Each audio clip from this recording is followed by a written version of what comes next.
Hello दोस्तों, स्वागत है आपका अक्टूबर की सुनहरी सुबह में। मैंने पिछला वीडियो बनाया था मेरे यूपीएससी सीएमएस के इंटरव्यू के एक्सपीरियंस के बारे में। उस वीडियो के बाद में कुछ जूनियर दोस्तों के मैसेज आ रहे थे, सर इस बारे में भी बताइए कि यूपीएससी सीएमएस के रिटन एग्ज़ाम के बारे में कैसे प्रिपरेशन करें। तो आज ये वीडियो मैं उन्हीं दोस्तों के लिए रिकॉर्ड कर रहा हूँ जो अभी यूपीएससी सीएमएस का प्रिपरेशन करना चाह रहे हैं या अभी स्टार्ट करना चाह रहे हैं। तो मैंने इस वीडियो को 3 भागों में डिवाइड किया है। फर्स्ट मैं अपने बारे में डिस्कस करूँगा कि मेरे बारे में जो मैंने एमबीबीएस कैसे किया, कहाँ से कंप्लीट की, उसके बाद में मैंने कैसे प्रिपरेशन करी, उसके बारे में शेयर करूँगा। दूसरा सेगमेंट रहेगा जो अभी थर्ड ईयर और फाइनल ईयर में हैं उनको कैसे अप्रोच करना चाहिए सीएमएस एग्ज़ाम के लिए, और थर्ड पार्ट रहेगा जो अभी इंटर्न है या पोस्ट इंटर्न है उनके लिए। तो अभी मैं मेरा स्टेटस बता देता हूँ। मैंने रिटन एग्ज़ाम क्लियर किया था, इंटरव्यू मेरा हो चुका, अभी फाइनल रिज़ल्ट का वेट कर रहा हूँ। तो अभी आप एज्यूम कर सकते हैं कि मैंने UPSC CM as a whole अभी क्लियर नहीं किया है, तो लेकिन मैंने रिटन एग्ज़ाम क्लियर किया था, तो मैं उसी के बारे में यहाँ डिस्कस करना चाह रहा हूँ। अगर आपको अच्छा लगे तो आप इस इन्फॉर्मेशन को यूटिलाइज कर सकते हैं। तो सबसे पहले मैं मेरे बारे में बताता हूँ। मेरा नाम डॉक्टर मोनू यादव है। मैं 2019 बैच का एमबीबीएस स्टूडेंट था। उसके बाद में मैंने अपनी एमबीबीएस कर्नाटका से करी थी। तो सबसे पहले ये बताना चाह रहा था कि इस साल यूपीएससी सीएमएस का मेरा पहला अटैम्प्ट था। उसके पीछे कारण ये था कि जब मैं फाइनल ईयर में था, इंटर्नशिप में था, मेरे को इस एग्ज़ाम के बारे में आइडिया नहीं था, क्योंकि मेरे को कोई ऐसा सीनियर उनियर मिला नहीं जो मेरे को गाइड कर सकता हो। तो मैं उसी कमी को दूर करने की कोशिश कर रहा हूँ। जो भी मेरे जूनियर दोस्त हैं, आपको ये कमी ना हो, आपको फुल इन्फॉर्मेशन हो इसके बारे में और आपको पता भी हो कैसे प्रिपरेशन करना है। क्योंकि अगर आपको नॉलेज नहीं होगा और अगर आप बिना स्ट्रेटेजी के साथ पढ़ोगे तो थोड़ा डिफ़िकल्ट होता है कोई भी एग्ज़ाम क्लियर करना। हम सब लोगों को पता है एमबीबीएस कितना वास्ट है। एक स्टैंडर्ड टेक्स्ट बुक होता है कोई भी सब्जेक्ट का, 1000-2000 पेजेस का होता है। तो हमको जब तक ये नहीं पता होगा उस 2000 जो पेजेस का बुक है उसमें कौन से 400 पेजेस का कंटेंट है जो हमारे लिए इम्पोर्टेंट है, तो बहुत ही डिफ़िकल्ट होगा उसको पढ़ना। अगर हम पूरे 2000 पेजेस को पढ़ने की कोशिश करते रहेंगे तो हम वो फोकस नहीं कर पाएंगे 400 पेजेस पे जो इम्पोर्टेंट है उस सब्जेक्ट में। तो इसलिए अब वो सब्जेक्ट हमारा कभी अच्छा हो ही नहीं पाता और हम एग्ज़ाम में अच्छा नहीं कर पाते।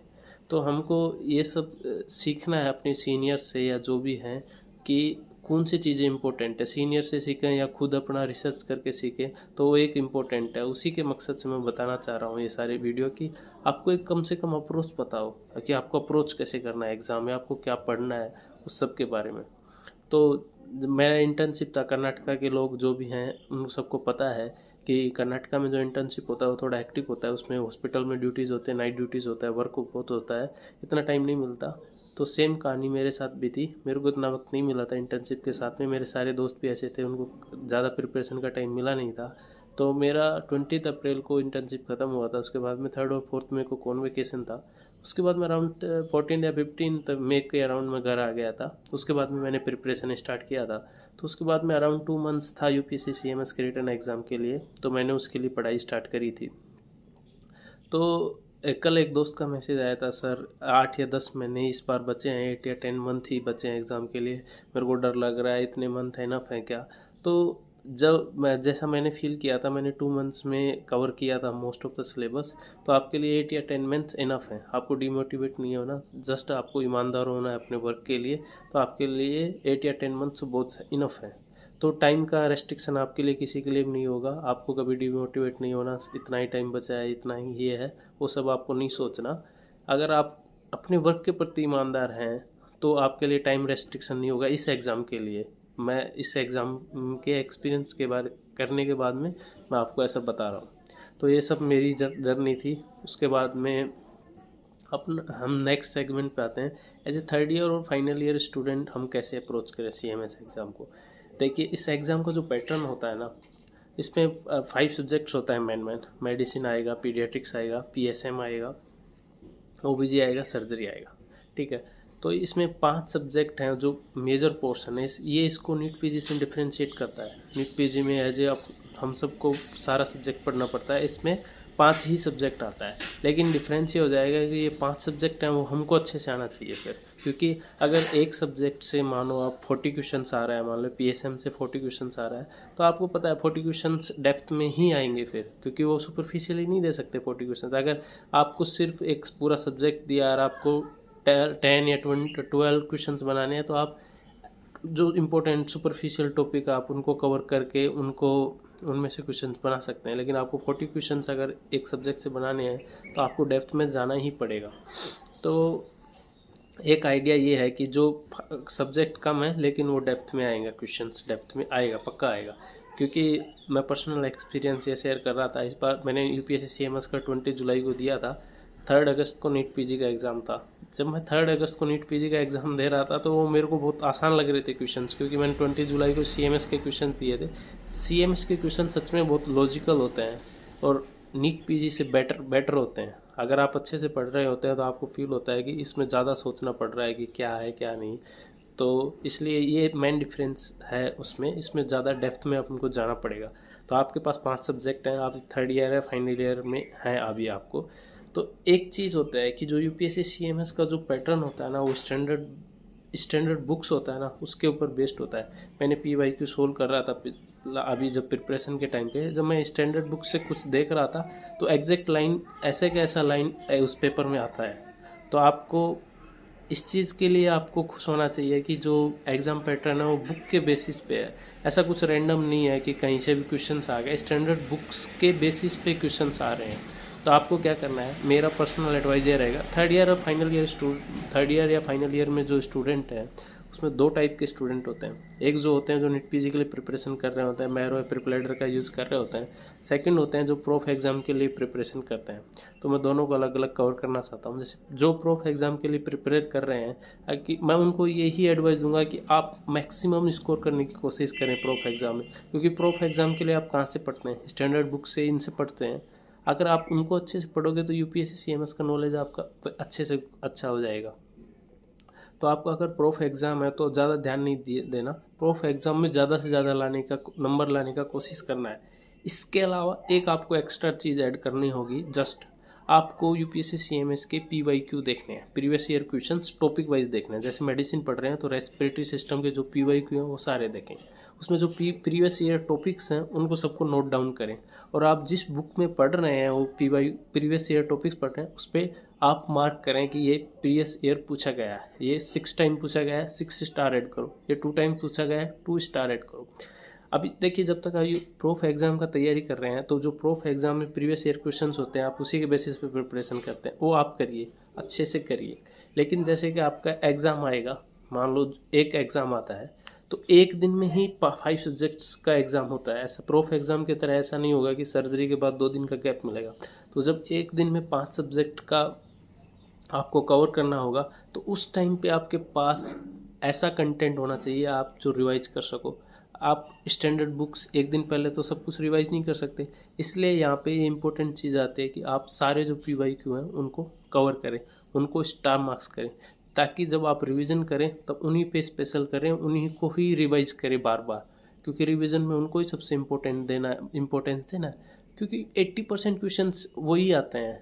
ठीक है, तो आपको उसी पे फोकस करना है। आपको 100% स्कोर करने जाना ही नहीं है। आप 100% स्कोर करने जाओगे, मैं सोचो ये भी पढ़ लूँ, आपका 50% स्कोर आएगा। ये होता है। आप ऐसा नहीं कर सकते कि आप सब कुछ पढ़ लें, क्योंकि मैटर लास्ट में वो करता है कि आपको याद कितना है। तो यही चीज़ है, आप जितना इम्पोर्टेंट टॉपिक्स हैं उनको ऐसा सोचें कि मेरे पास ये टॉपिक्स हैं, इनमें से कुछ भी पूछा तो मैं गलत नहीं करूँगा। ऐसा ही होना चाहिए आपके प्रीवियस ईयर टॉपिक्स। अगर आपके प्रीवियस ईयर टॉपिक्स ऐसा हो गया कि आप बोल रहे हैं इनमें से क्वेश्चन आया तो मैं गलत नहीं करूँगा, आपका सिलेक्शन कोई नहीं रोक सकता। उसके बाद में सेकंड टाइप ऑफ स्टूडेंट्स हैं जो कोचिंग्स यूज़ कर रहे हैं, मैरो प्रिपलेडर कर रहे हैं। जैसे मैं मैरो पर्सनली यूज़ करता था तो मेरे को पता है कि मैरो में ऑलरेडी बहुत ही एलेबोरेट करके दिया है कंटेंट। आपको ये नहीं सोचना है कि इसमें कम है। आप मैरो नीट पीजी के एज ए तौर पे पढ़ें। लेकिन मैं आपको एक पर्सनल एडवाइस ये करूँगा कि आप यूपीएससी सीएमएस में जो 5 सब्जेक्ट्स आते हैं उनको रैपिड रिवीजन से ना करें, उनको मेन नोट से ही पढ़ने की कोशिश करें, उन्हीं को याद करने की कोशिश करें। और PYQ करते वक्त उनमें भी आप भी टिक करें। लास्ट में रिवीजन करना है तो उन्हीं पे फोकस करना है। मैं पहले खुद ऐसा सोचता था कि यार PYQ इतना इंपॉर्टेंट नहीं होते, लेकिन जब मैंने एग्ज़ाम फेस किया मेरे को फील हुआ कि PYQ जो होते हैं, प्रीवियस ईयर टॉपिक्स होते हैं, आपको एडवांटेज देते हैं और लोगों से। अगर आपको अच्छे से किए होते हैं तो आपके एक्स्ट्रा मार्क्स पक्का आते हैं, आपकी रैंक अच्छी इंप्रूव होती है। तो वहाँ पे भी आपको मैरो से अच्छा पढ़ना है, पूरे कंसेप्ट क्लियर करना है, उसके बाद में PYQ को नोट करना है और उनको लास्ट में जब रिवाइज करना है तो उन्हीं को अहमियत ज़्यादा देना है। अगर जैसे कि आपके पास टाइम कम रहता है लास्ट में, तो आप सब नहीं पढ़ सकते, तो आप क्या करेंगे, फ़िल्टर यूज़ करेंगे। कौन सा फर्स्ट फ़िल्टर कौन सा अप्लाई करेंगे, PYQ।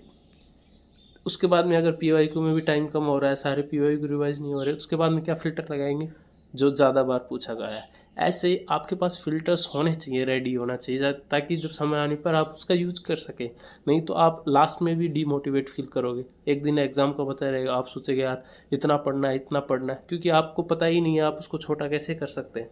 तो आपका जो अभी, क्योंकि थर्ड ईयर फाइनल ईयर में आप हैं, तो आपके पास टाइम ज़्यादा होता है, आप पूरा डिटेल में कर सकते हैं, अभी सब कुछ प्रिपरेशन कर सकते हैं, इसमें इतना है, इसमें इतना है, ऐसा। क्योंकि जब समय कम रहता है, जब ये सब चीज़ें सोचने के बारे में आपको नहीं टाइम मिलता नहीं है, तो आप अभी से ही चीज़ों को फ़िल्टर करना स्टार्ट करें।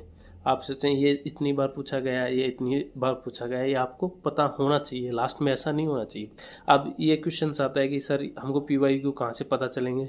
इसके दो तरीके हैं। आप UPSC की साइट पे प्रीवियस ईयर क्वेश्चंस अवेलेबल हैं, PYQ test previous year papers available हैं, तो उसमें मुश्किल होएगा क्योंकि उसमें क्वेश्चंस रैंडम होते हैं।